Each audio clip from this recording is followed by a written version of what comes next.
My talk is basically, why follow the path? You may wish to ask, which path?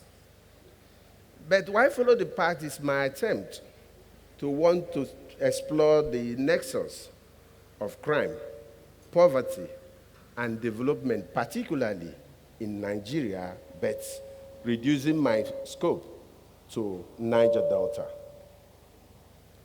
What path? What are the paths available in Nigeria? What are the options? If you're not following it, where else will you go to? And like I will want to ask, what are the outcomes? If I follow this path, will it lead me to a successful man? Because there are many paths actually to follow. Where these paths are taking us to, I don't know. But why follow the path? As a young man growing up in faraway, in a small community, I want to use this story to draw the inference between how a young man can grow up in an environment where there is poverty, but will fail to follow the trend. Because as we're here today, poverty is an endemic thing. In Nigeria, it's even exacerbated by the fact that monies deliberately meant for bringing people out of poverty is being squandered, is being diverted. So as we're here, we will just make a simple mathematics about how many people will be dropping into the poverty trap, even as we talk here. As at today, as at Thursday, yesterday, the Nigerian Bureau of Statistics gave that 94,696 persons, 116 are trapped in extreme poverty. That's wholesome.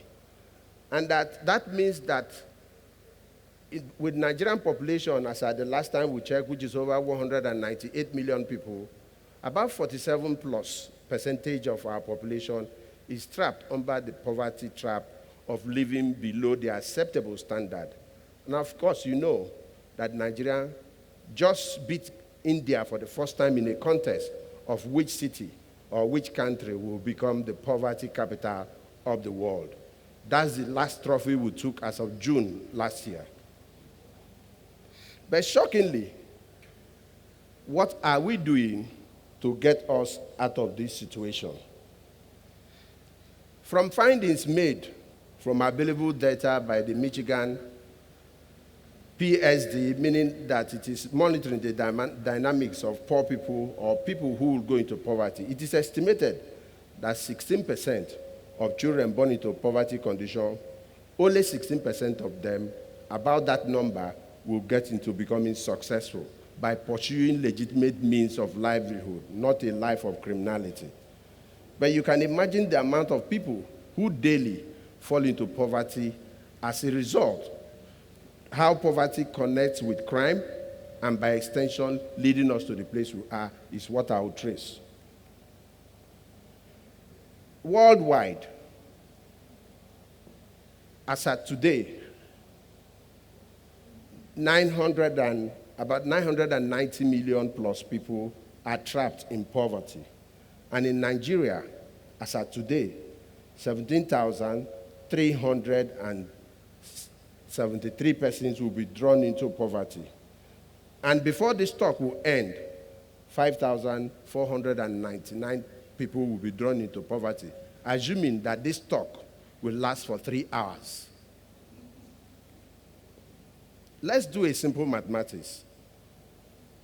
Let's assume that PVT, which is the total number of persons in poverty trap as at today, S, the number of persons entering into poverty per minute, and Y is the residual or existing number of persons already trapped in poverty condition. It means that let's assume that NPVT means new persons entering into poverty. Let me take the number 6 times 3 hours, which is 180 minutes.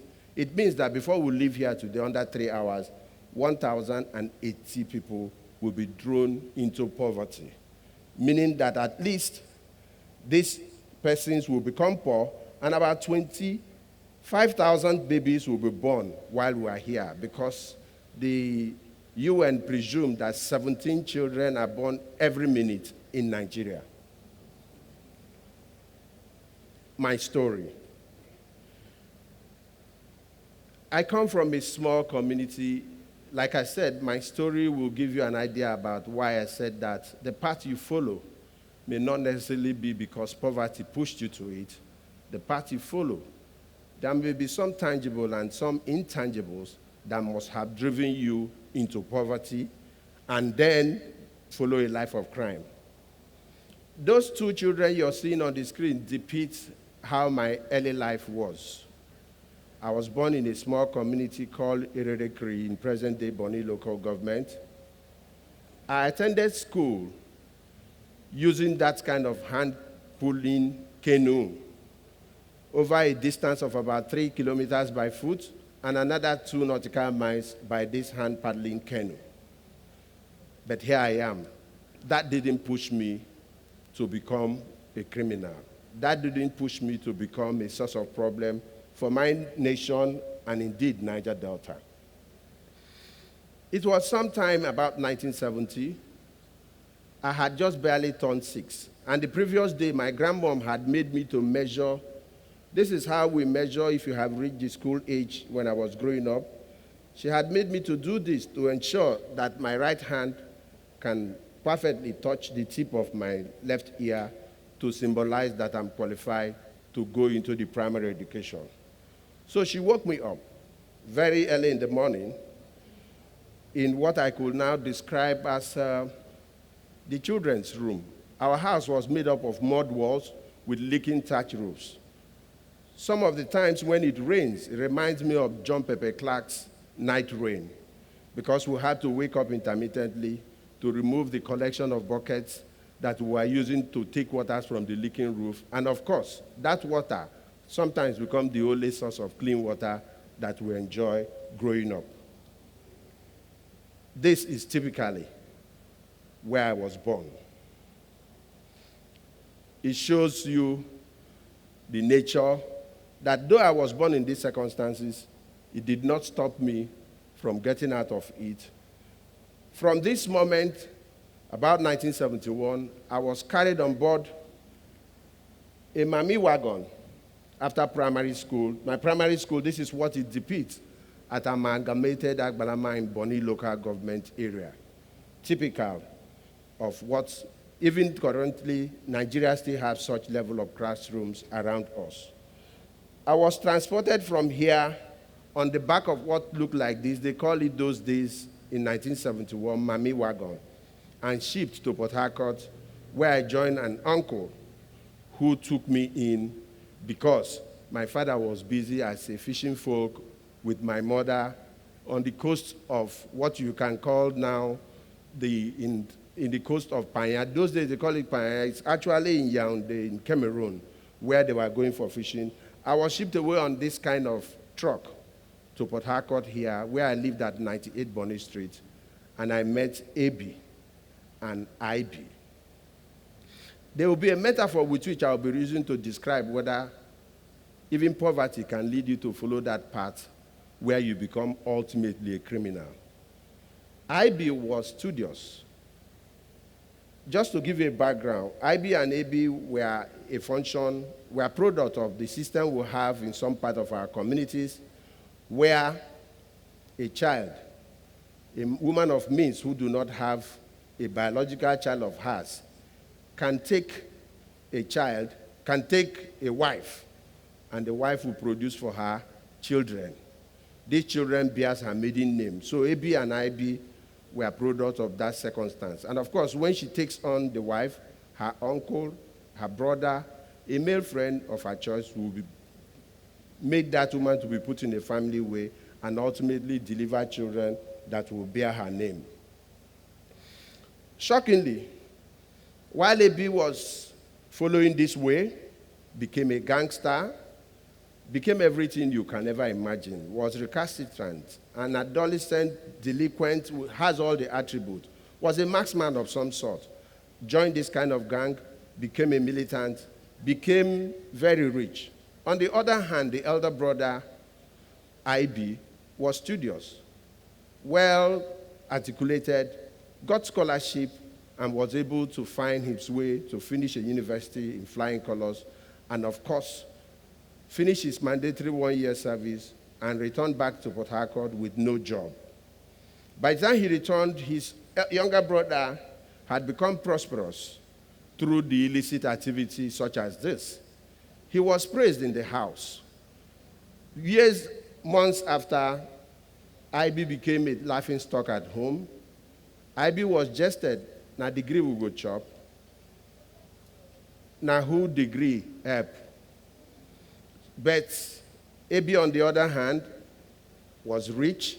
He started to become a breadwinner of sorts to the family. And from then, IB had to ask himself, really, was it worth it following the path I followed of becoming studious with a promise and a cliche, overused cliche now that if you do it good, get to school, you are the leaders of tomorrow. IB didn't have the opportunity of becoming that leader he has envisaged to be. He was a laughingstock. So he queried, just as I had queried, because they were living close to me, that was it really worth it following the path we were following? The path we were following was supposed to prepare us to become responsible citizens. But we are faced with a situation like it is in Nigeria, where resources that are supposed to be equitably distributed to the haves and have-not are being diverted. Infrastructural decay. It has capacity to turn anybody from being a well-behaved people to follow the other path. But some of us choose to remain on the path that will lead us ultimately, not a life of crime and criminality. Thomas Olson in 2008 propounded a theory that for a group of people to take to armed conflict, you don't necessarily mean to be that because he is poor or because the circumstances presented it that way. He said that there is something he called the triple arrow, meaning reason. In Niger Delta, we have enough reason, we have grievance, we're angry with government. So AB had reason to take to a life of harm and criminality. They also will have resources, no opportunity to become what you want to be, resources in terms of people who are educated but can't find a job like IB, resources in terms that people who are unemployed, massive turning out graduates that cannot find job in the marketplace. But the reason and resources cannot in itself ignite the people to follow a life of criminality, according to Olson. You must take a critical decision, resolve. That's the resolve that most of our youth take. The resolve is asking ourselves a question. We have arms, we have men and women who can bear it, but does it enough give us reason to push to take a life of violence? Resolve is asking the people that it happened to before, what happened? Were the government able to detain them, arrest them, prosecute them? Were they not pampered and honored and offered amnesty? Were they not treated, some were even given chieftaincy title? The people that it happened to in the past, what really happened to them? So it will push us to become aggressive, perpetuating conflict, rather than following the right path, because the people it happened to before, nothing happened. But in course of studying AB, myself and IB, I discovered that the role of father, while I was serving here as the Chief Security Officer of the state, shockingly, nearly all the 96% of the people who were causing us problems in Rivers State were born by single parents and nurtured by single parents. I'm not saying with all due respect because the Brookings Institute has proven that single parenting, particularly mothers who are strong, without coming and going of various levels of fathers and uncles, has the capacity to turn out youth who will become very promising and successful in life. But there's a role of father role, because I remember growing up, I played with AB then. But if I just hear that when Papa returned, it has a way of making me know that there is consequences to my action. So father role was a key component I have discovered in the molding, particularly for male children, what they turn out to be in the future. Because you mirror yourself, children don't listen. They emulate most of the time. So if I see a role model, I was able to emulate myself. So I moved myself away from what AB was doing, and today, that's why I'm on this podium talking to you. AB is somewhere languishing in a jail in some part of Nigeria now. Like this theme says, everything matters. A people, without discussing what is happening, are people who are ready to go astray. And when a life, or when people begin to underestimate what is important and become silent about it, that's when the people begin to end. Let me throw some statistics before we round up. According to the National Bureau of Statistics, 2015, the poverty rate, Sokoto took the highest of 89.9, Jigawa 86.1, Gombe 73, Rivers took 58%, being the highest in the Niger Delta of 2015.